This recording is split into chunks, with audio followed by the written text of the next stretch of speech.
Hey guys, welcome back to Medical Coding with Blue. So, we have made it to Thursday. This was a very hectic day. You see, I had to pin my hair up. Um, I had a meeting this morning and I did the luncheon today and I made jambalaya. It was my first time making jambalaya and I think I did pretty good. I didn't hear any complaints, just very happy people. So I think I did pretty good. So today's topic is addressing something that was talked about during my meeting today, which was about working from home. So today's topic is about the pros and cons of working at home when you are doing medical coding. So I will say this. When they posed a question to us, if we would like to do that, if that's something that we would be interested in, they want to explore the possibilities. I immediately got back to my office and I emailed my supervisor and I told her absolutely I was not interested in that at all. And there are a lot of pros to working at home and then there are a lot of cons. So you really have to kind of weigh where you are in your career and basically in your life to decide which one is better for you. So I say that this is not, coding remotely is not for me because right now, because I like to be hands-on with my providers. I like the fact that I can go to them instead of just communicating by email. You know, as the world turns and as we continue on with technology and technology just advances and advances more, I think a lot of us are kind of losing that human touch if we just always depend on technology. And you know, they've done studies on this. They've seen it in relationships and what it has done to people's relationships. People don't make friends anymore like they used to. Socially, people have become more awkward, I think, because we're just so used to our phones. And so I like to be hands-on, especially when it's something as important as medical coding. Now, there may be some providers that don't want to see me. Of course, there's providers that don't want to see medical coders at all, and that's okay. But we are here to help, and I do like to help. I like to be hands-on. I like to have that instant of, if I see something good, I can literally go over to their office or see them in the hallway and say, oh my gosh, you did something that was so awesome. You did this, it was so great, and you are a rock star. I mean, I like to be able to do that. And I do this because I think it helps to build relationships with your providers.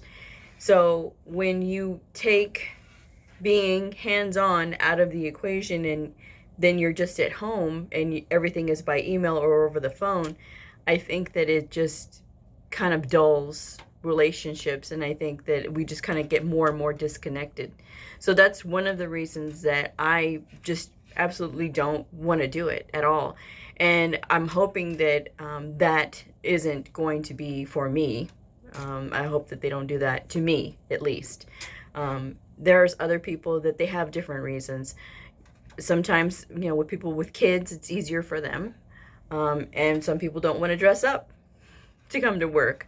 They just want to, you know, be in sweats and they like to be at their computer, and that's okay.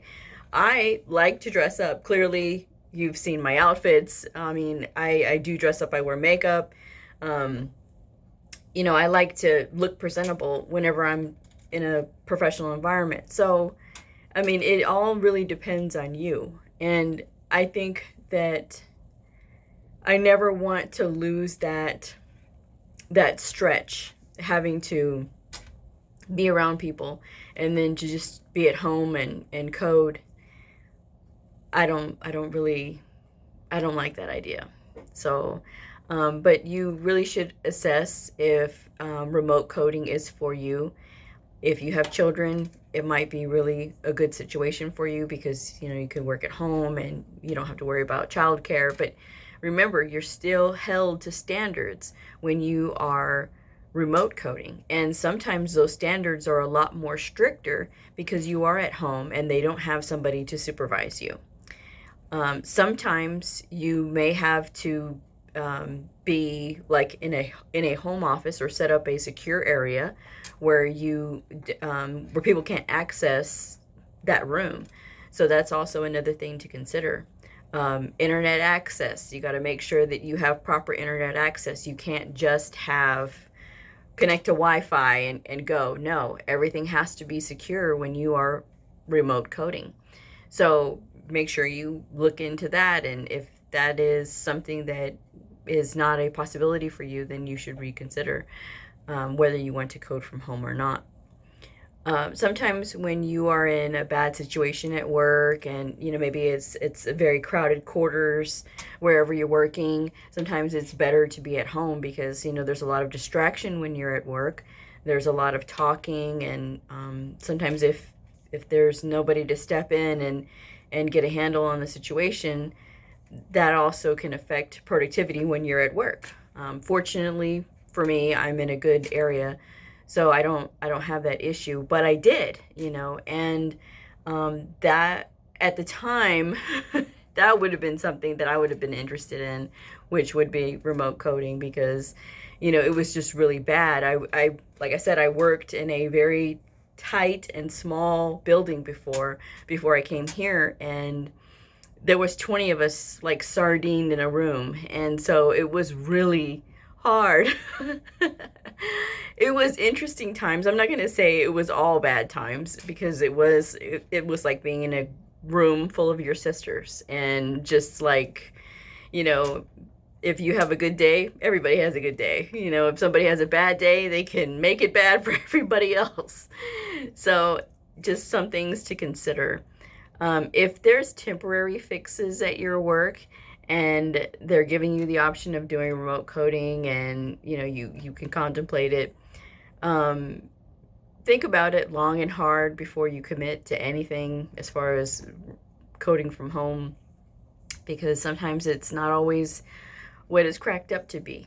And I like coming to work. I like being social. I really do like being here. There's people that they come in first thing in the morning and their attitude is, oh, I don't want to be here.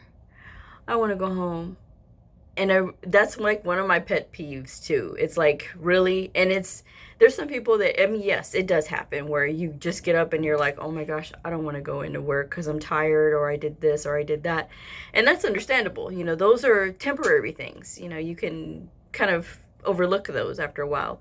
But if your attitude is every single morning, I don't want to go to work, I don't want to be here, I don't want to do this, then you really should, for your own mental health, to reassess, is that job for you? I mean, try to find another job if you're not happy, because I believe that all energy is infectious. So I always try to have a very positive attitude. I treat people how I would like to be treated, but I don't let myself get disrespected either. So if there's people that are just rude and mean, okay, you can be rude and mean, but I don't have to interact with you. That's how I look at things too. So I try to remove myself from negative people. I don't like dealing with negative people. I don't like being around them, because I feel like their energy kind of just clogs like my happy energy, and I have other things to concentrate on, like making sure that my providers are well taken care of, because they are always going to be my number one priority when I'm a medical coder, is making sure that they have everything that they need, because that's the reason that you're there. So, but yes, that was my day. But I was like, no, I'm absolutely not down with that. So, and I emailed my supervisor, and like I said, I let her know, and she was glad that I told her, and that's another thing too. Always convey your what's going on, and if it affects your work area, let your supervisor know. And I told her absolutely I was not down with that. But like I said, sometimes it's easier if you are coding from home, because it's a commute issue. That's also something else too. People who live far out, it would be easier for them, and that would be a good situation for them, is to do remote coding, because they are far away. and it would be more in gas to go to work. So, and there's a lot of wear and tear on your vehicle too. If you're traveling far, if you're traveling 45 minutes, you know, an hour away, you know, and that's not traffic, that's distance, you know. If you're doing something like that, that's really far, you know. So I could see remote coding would be a better option for somebody like that. So just something to think about. But it isn't all roses, you know. You got to make sure that you are disciplined enough to be able to pay attention when you're at home, because it's so easy to just say, oh yeah, let me just flick on the TV, or let me go throw a load of laundry in, and I can get going, you know, and start working. But you know, you really do have to pay attention when you are coding, you know. No matter if you're sitting in an office or if you are at home, you still have to be able to concentrate. And if you are not a self-starter, it's also not for you. And you have to be honest with yourself. Are you a self-starter? Can you discipline yourself enough to stay the course when you are at home? Some people will willingly admit that they cannot do it. I probably could. That's not something that I worry about, because I know if I have a task, I'll do it. But like I said, I just would rather be here. I'd rather be with my providers. I like seeing them every day. I like being able to interact with them, and not just my providers. I like, you know, interacting with the other staff, everybody who supports those providers or supports the hospital. I really do like being around them. So, and you know, you are around the people that you work with more than your family, unfortunately. You know, you're seeing each other 40 hours a week at least. So it is important to enjoy where you work, and if you don't like it, then you know, just try to find something else, or move to a different department. Maybe a change like that might help you. But it totally is not worth it to be in a place and you're unhappy, because if you're unhappy, chances are you're probably making other people unhappy too, and that's not fair. So just some words of advice.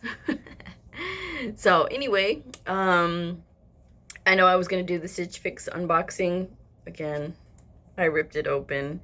And then plus yesterday I was so busy preparing the jambalaya for today that I just was like, oh, I got the Stitch Fix, and I ripped it open. But I did get this very pretty blouse. This blazer is from them as well, but this had been on a previous unboxings that I had done. Obviously I didn't film it. But it was one of my first fixes that I had gotten this jacket. So I really do, I know my hair looks a mess, but I had to pin it up because I was like running around just now and trying to clean up and so, but anyway, that was my day. And but yes, so, but if I worked at home, could I dress like this? Yes, but you know, who would see me? You know, and I dress for myself, you know, because when you dress nicely and you dress professionally, you kind of walk taller, and you know, it just makes things better. I don't know. That's just me. So, but anyway, I hope you all had a great day, and we are at Friday Eve already. So, so I will see y'all on the next video. And if you like this video, like and subscribe, please. And I will talk to y'all later. Bye.